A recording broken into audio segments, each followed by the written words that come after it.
Okay, shoe போட்டியா? அது என்னது கையில் ரோஸு? அப்பா மாதிரி இருக்க பாரு. சரி, அம்மா மாதிரி நல்ல பொண்ணுன்னா எங்களுக்கு ஓகே தான். சரியா? பேக்கில் லஞ்ச் வச்சுருக்கேன். போயிட்டு ஃபஸ்ட்டு பெஞ்சில் மட்டும் உட்காந்துடாத. ஃபஸ்ட்டு பெஞ்சில் டாப்பர்ஸ் தான் உட்காருவாங்க. அது நம்ம குடும்பத்துக்கு செட் ஆகாது.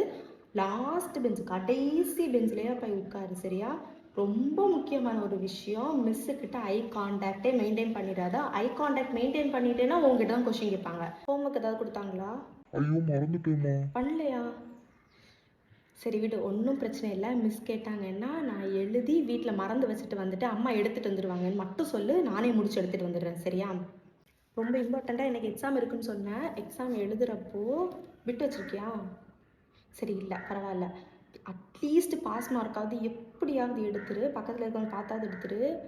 மிஸ் சொல்லுவாங்க மறைச்சி வச்சு எழுதுறது சொல்லுவாங்க. மறைச்சி வச்சுலாம் எழுதக்கூடாது. அதெல்லாம் நம்ம குடும்பத்துக்கெல்லாம் செட் ஆகாது. நானும் சரி அப்பாவும் சரி மறைச்சிலாம் வச்சு எழுதுனதே கிடையாதுங்கிறதுனால மறைச்சி வச்சு எழுதக்கூடாது. சரியா?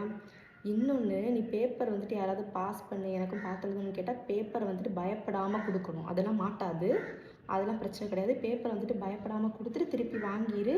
அப்போ தான் இந்த டிஃபியாவோட பையன் அப்படின்னு நீ நிரூபிக்கணும். சரியா?